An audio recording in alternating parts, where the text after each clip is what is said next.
Ah, le printemps. Le printemps, on s'entend, c'est la période de renouveau, c'est le changement d'heure, c'est les impôts aussi.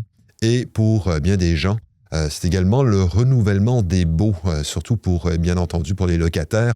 Et on va se le dire, c'est pas toujours évident lorsqu'arrive le renouvellement des baux, parce qu'il y a certains propriétaires qui ont tendance, qui n'ont pas tendance, mais qui ont pour habitude d'augmenter les loyers. Mais toute la question est de savoir à quel point est-ce justifié.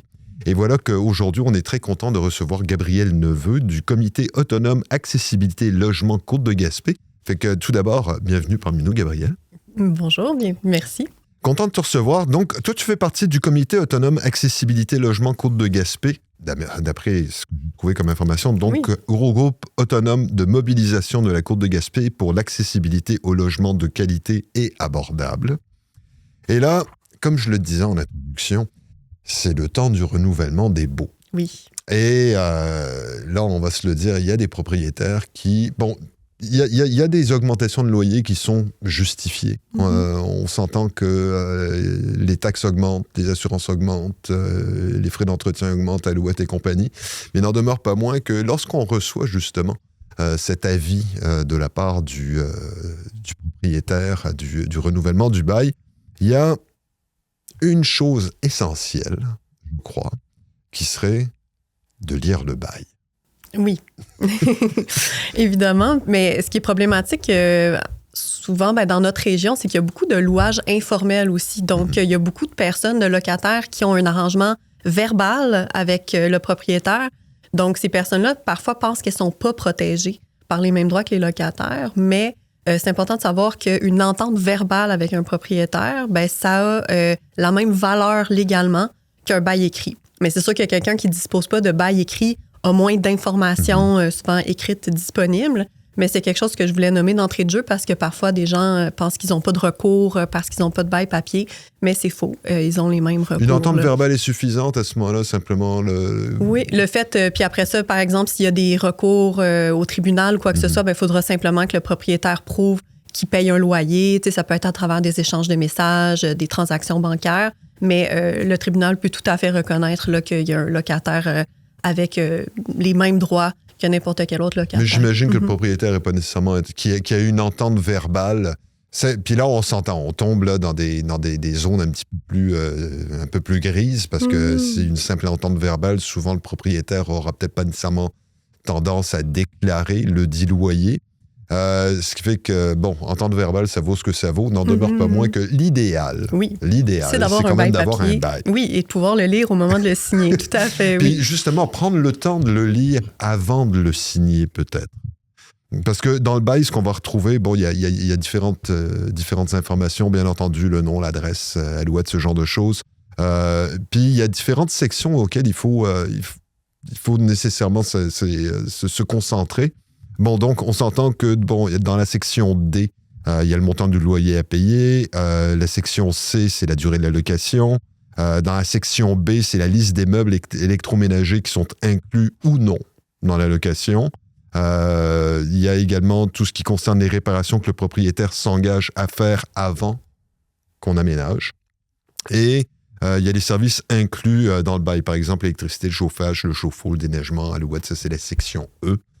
Et justement, puis là, ça peut être tout relatif, là.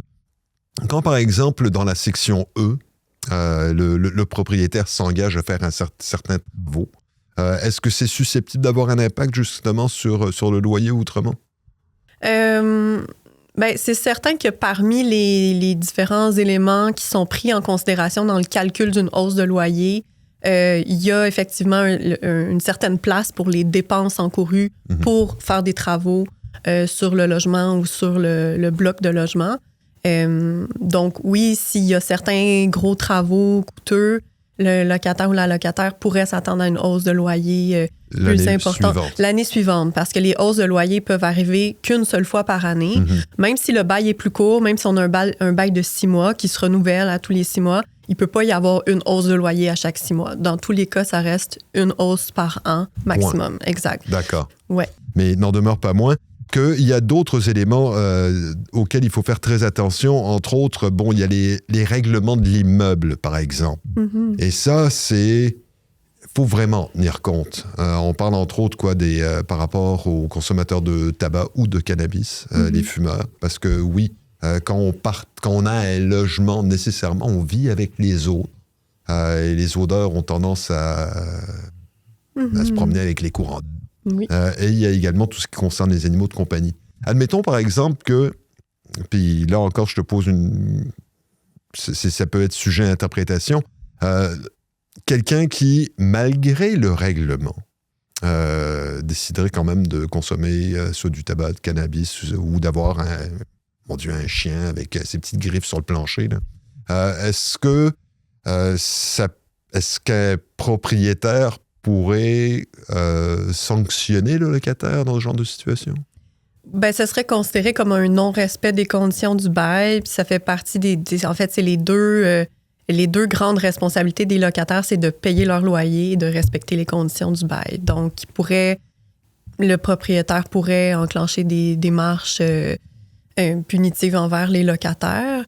Ou les personnes qui habitent dans le même bloc, par exemple, qui seraient incommodées par la fumée ou par les odeurs, par exemple, parce que ça pourrait jouer sur leur propre jouissance du logement, qui est un droit que ces locataires-là ont.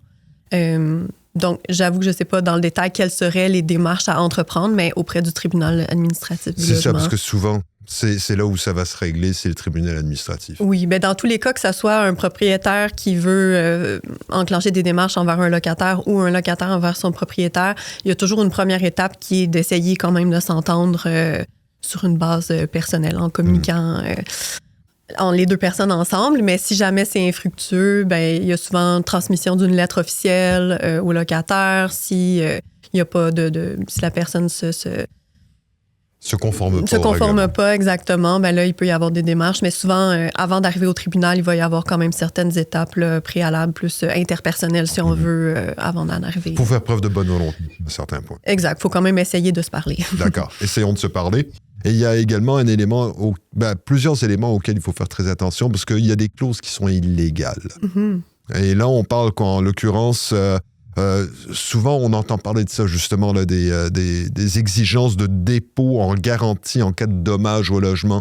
Ça, à ma connaissance, c'est complètement illégal. Si on n'a pas le droit de demander un dépôt, des limites des éléments qui dégagent le propriétaire de toute responsabilité envers les locataires. Ça aussi, le propriétaire est responsable jusqu'à un certain point de ses locataires.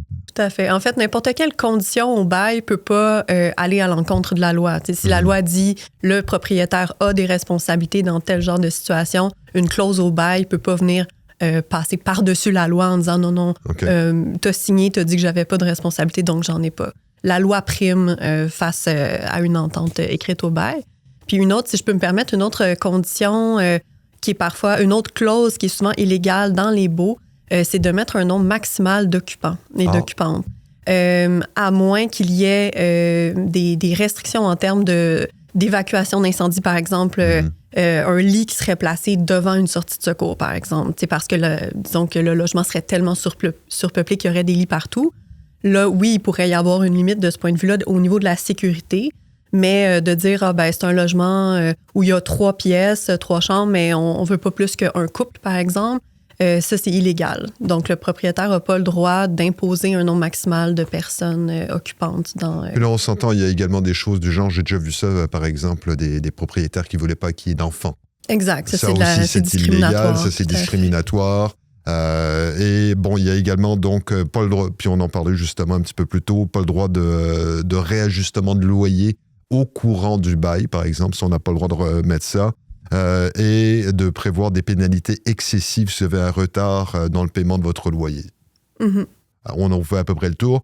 Et puis, il y a des propriétaires qui indiquent dans le bail comme quoi il n'y a pas le droit aux animaux. Mm-hmm. Et ça, c'est relatif, par contre, parce que d'après ce que je crois comprendre, il peut refuser effectivement qu'il y ait des animaux, mais dans certaines circonstances, ça peut être toléré.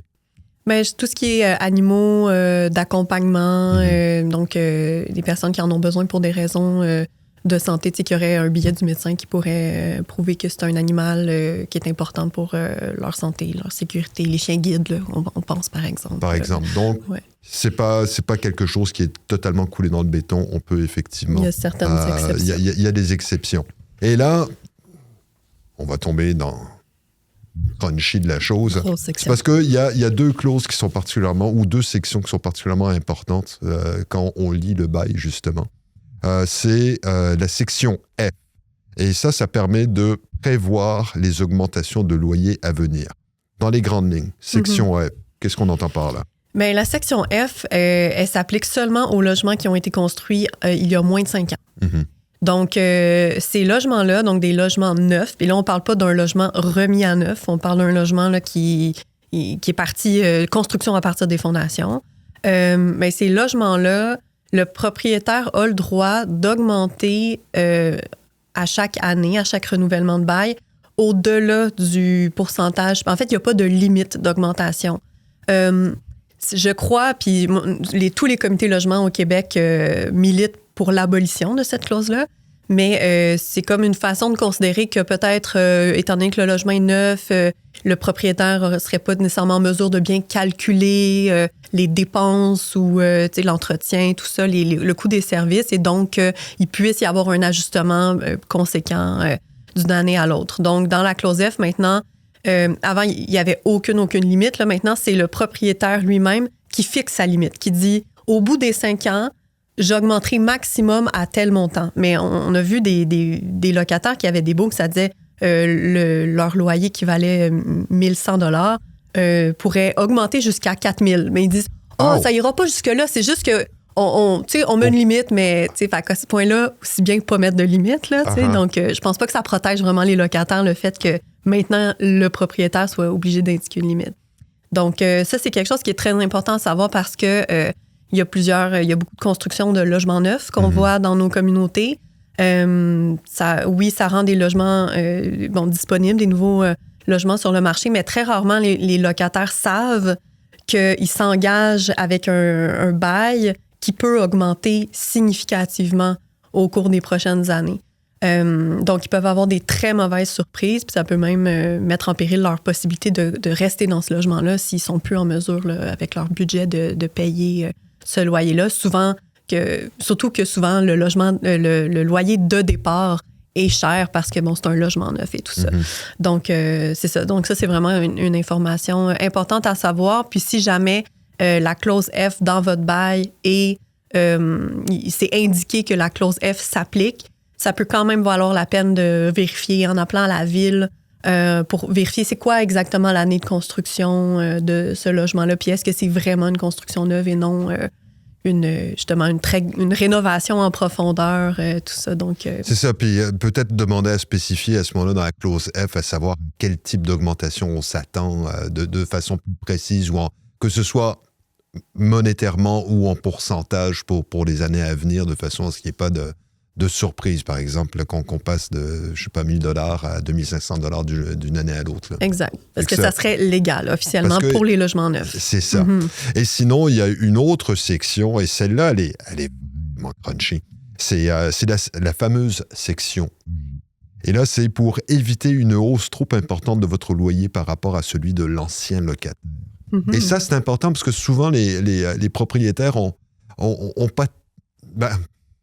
une petite gêne ou osent pas ou le font pas pour toutes sortes de raisons. Mais n'en demeure pas moins. Section G, qu'est-ce que ça signifie? Oui, donc la section G est obligatoire, donc elle doit être remplie. C'est là où on indique le dernier montant payé par le locataire précédent. Donc, dans la dernière année. Ça permet aux locataires qui reprennent le logement, donc qui signent le nouveau bail, de savoir si justement il y a une augmentation faramineuse ou exagérée depuis la dernière location, finalement. Parfois, il n'est pas rempli. Parfois, il peut être rempli avec une information fausse.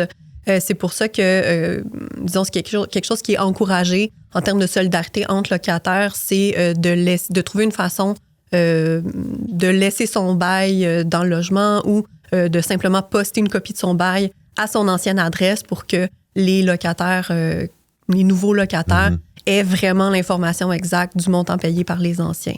Parce que c'est ça, effectivement, ça, c'est une idée qui est assez répandue, mais qui est fausse. Parfois, les propriétaires pensent que, ça y est, mes locataires qui sont là depuis peut-être plusieurs années puis qui n'ont pas eu beaucoup de hausse de loyer sont partis. J'en profite, je fais une grosse hausse, on augmente le prix de 300 $, c'est le prix du marché. Parfois, on entend ce genre d'argument-là, mais c'est pas légal. Donc, en fait, entre deux locataires qui se succèdent, il ne devrait pas y avoir une hausse plus grande qu'entre 2 années avec le même locataire. Donc, D'accord. si on parle, par exemple, de 3 %, qui peut être une hausse de loyer vue comme raisonnable, quand il y a un locataire qui quitte et un nouveau qui prend le logement, ça devrait ne pas être plus que 3 % pour ce nouveau locataire aussi. D'accord. Puis là, on s'entend là, par rapport à l'augmentation de loyer, il y a des qui rentrent en ligne de compte là-dedans. Il y a une règle de base, c'est l'augmentation suggérée par la Régie du logement. Puis ça fluctue d'une année à l'autre parce que c'est basé sur l'indice des prix à la consommation et c'est un calcul savant qui est fait quelque part pour nous dire que, par exemple, cette année, on prévoit une augmentation normale à la base, en fait, de 3,1 %. Mais n'en demeure pas moins que l'augmentation pourrait être supérieure à 3,1 % parce que ce qui a une incidence finalement sur le prix du loyer ou l'augmentation du loyer, ce que je disais, c'est il y a des augmentations de taxes, d'assurance, d'énergie, d'entretien, de services, de gestion, et tout ça. On s'entend qu'avec l'inflation, ça a une incidence sur ce que les propriétaires doivent dépenser pour entretenir leur logement.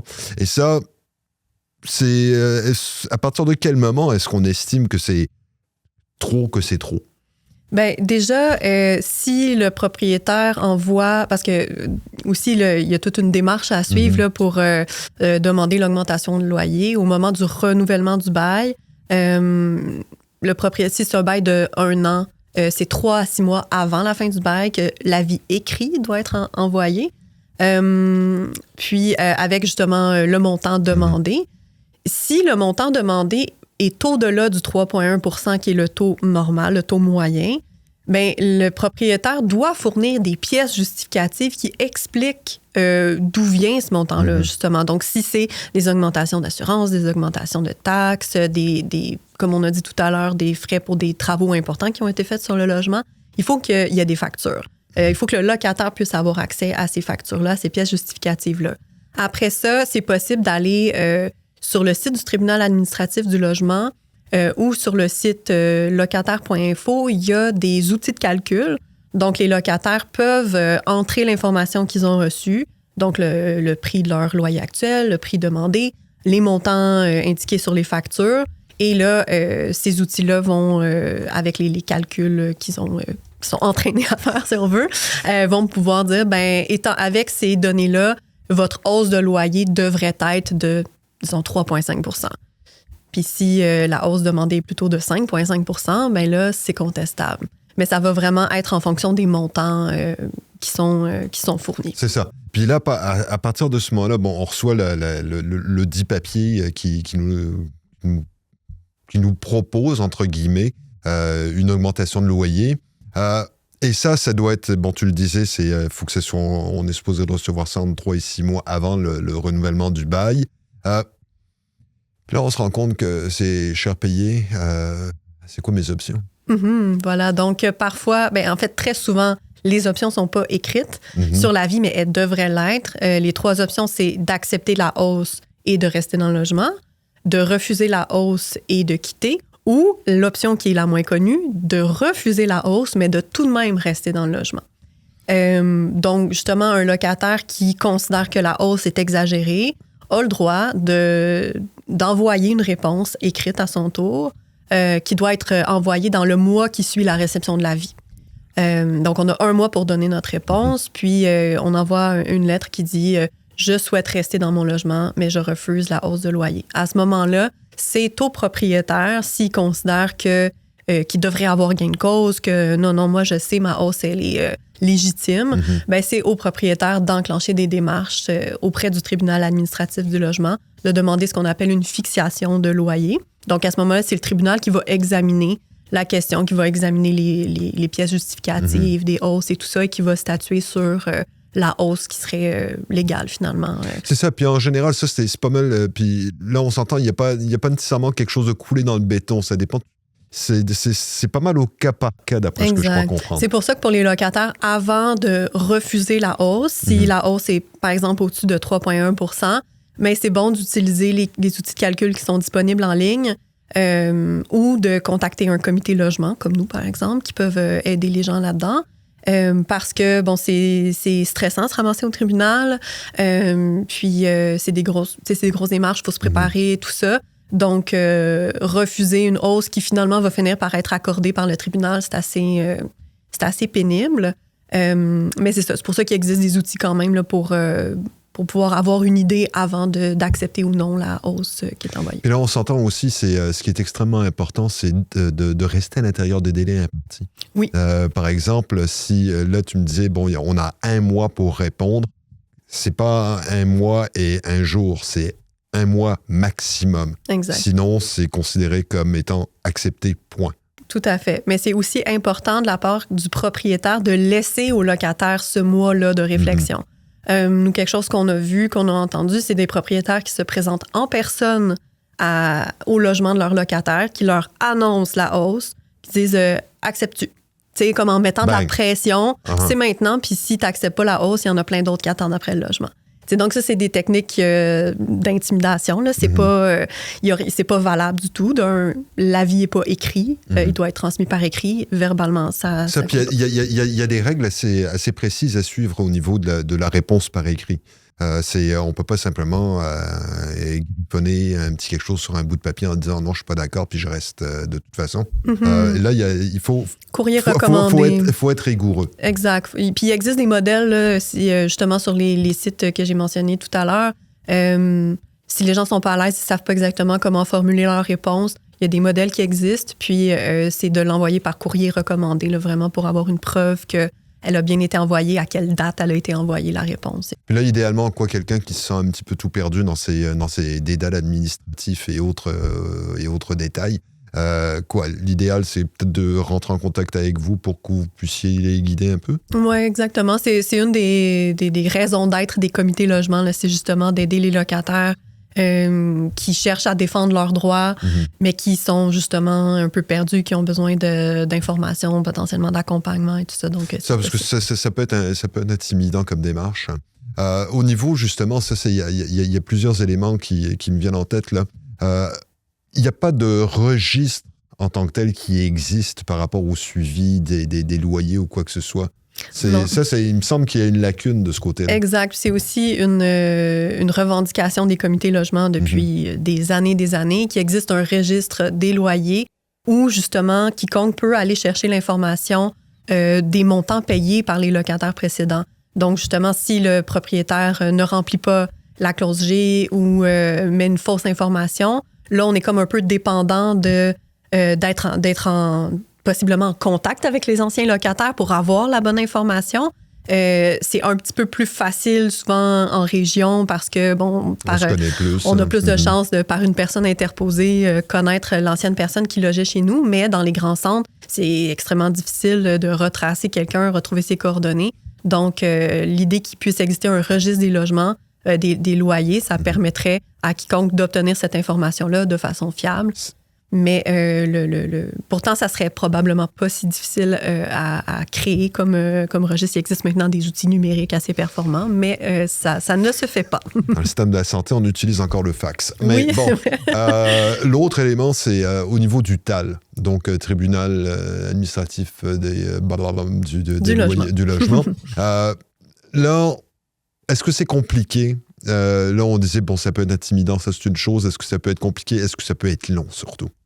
Oui, ça peut être long, mais je dirais que pour ce qui est des démarches qui concernent les fixations de loyer, ça tend à être quand même assez prioritaire, versus des démarches pour, on a parlé tout à l'heure de non-respect des conditions, comme fumeur dans un appartement non-fumeur, par exemple. Mais ça, c'est des choses qui peuvent être classées comme moins prioritaires. Les délais peuvent être plus longs.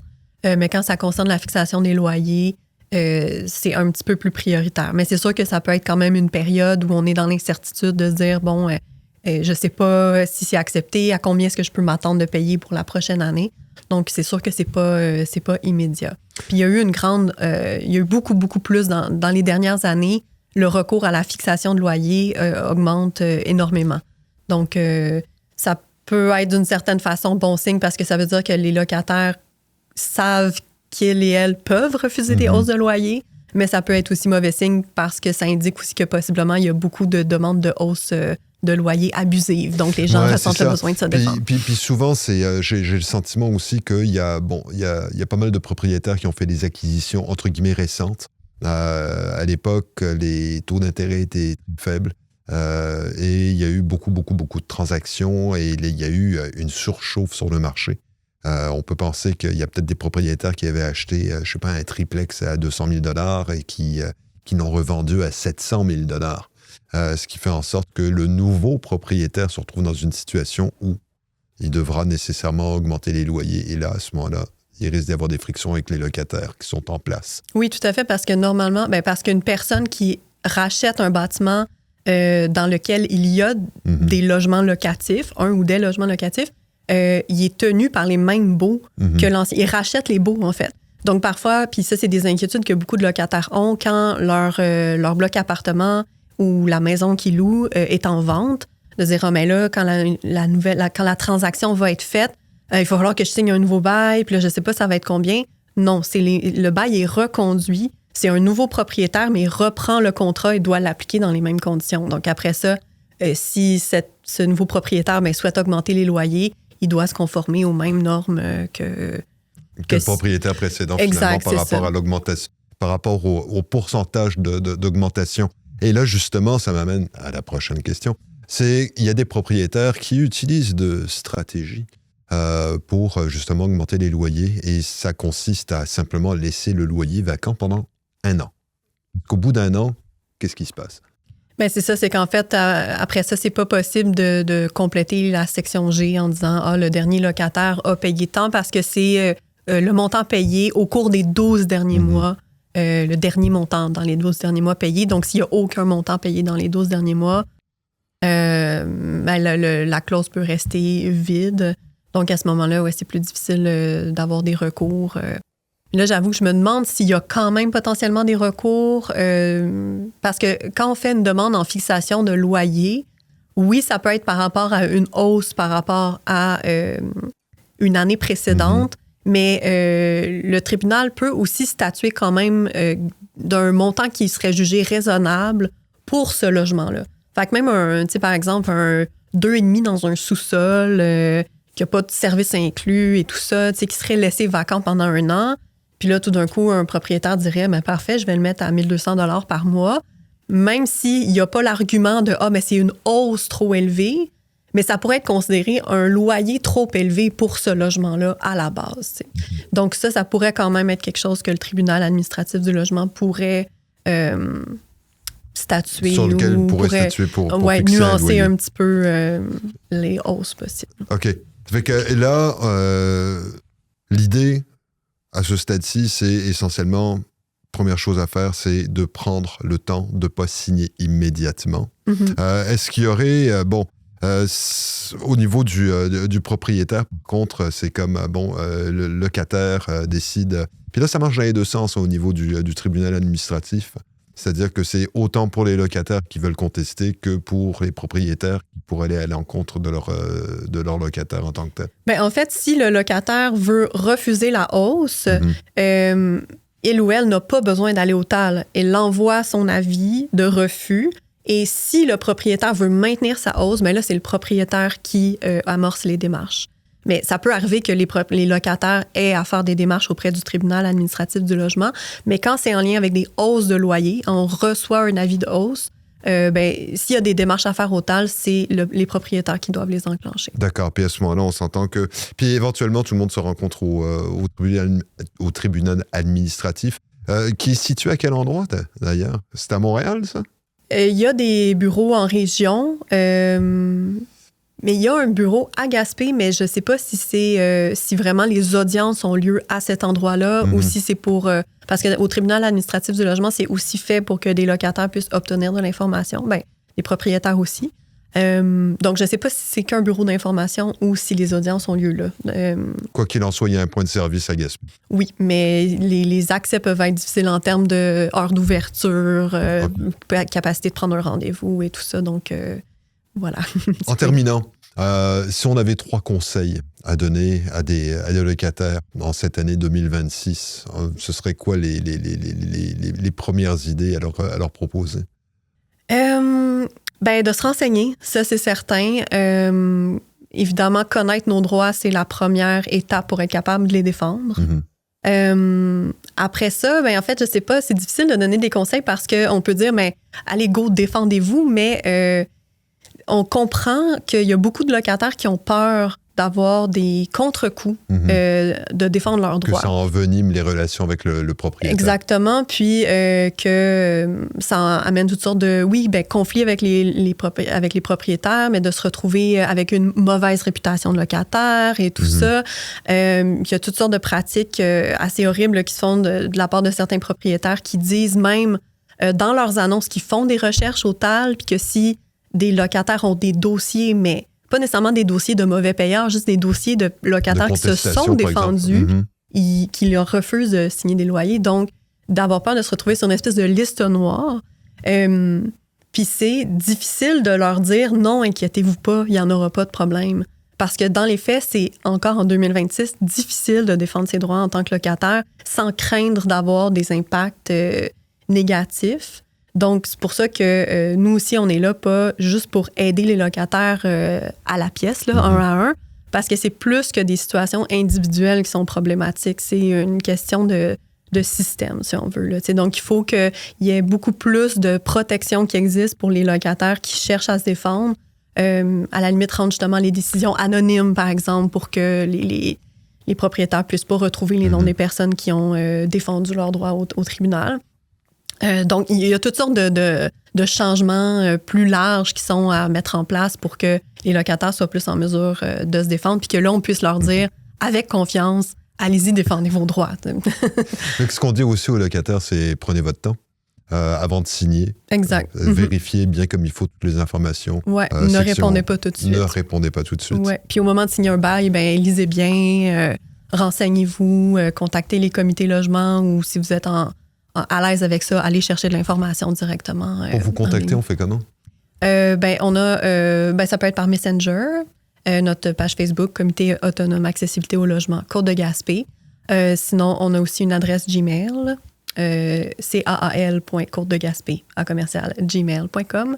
Et notre numéro de téléphone que je n'ai pas en tête en ce moment, mais qui pourrait être dans la. Mais ce qui est certain, c'est que moi, je vous ai trouvé sur Facebook. Voilà. Ça demeure un outil qui est très efficace. Donc, Comité autonome accessibilité logement Côte-de-Gaspé.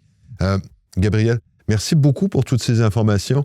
Je me rends bien compte, c'est comme, là, j'ai commencé à fouiller là-dedans, j'ai 10 pages de notes, ça se tire dans tous les sens. Quoi qu'il en soit, probablement le meilleur moyen pour aller. Parce que ça vaut la peine de fouiller pour les dossiers. Il y a différents sites Internet qui existent, tant auprès du gouvernement, juridique.gouvernement.qc.ca, Éducalois, c'en est un autre, locataire.info, c'en est un troisième. Ce qui est certain, c'est que faut pas signer tout de suite, c'est bien ça? Exact. Gabriel, merci beaucoup. Merci pour l'invitation. Ainsi donc, oui, c'est le printemps, c'est les impôts et surtout renouvellement des baux. Ça fait que si vous êtes locataire, votre propriétaire arrive avec une augmentation de loyer qui vous laisse un peu perplexe. Vous n'êtes pas obligé de signer tout de suite le renouvellement du bail. Prenez le temps de lire comme il faut le nouveau bail. Renseignez-vous quant à savoir est-ce que les augmentations de loyer sont justifiées. Elles peuvent être justifiées. Faire attention, les propriétaires ne sont pas tous des méchants là-dedans. C'est quand même des gens qui essaient d'entretenir un bien qui leur appartient. Fait que prenez le temps et surtout, allez faire un tour, justement, je le répète, juridique, JURIDIQC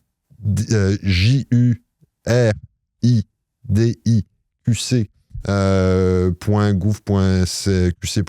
Éducalois, ça vaut la peine, locataire.info également.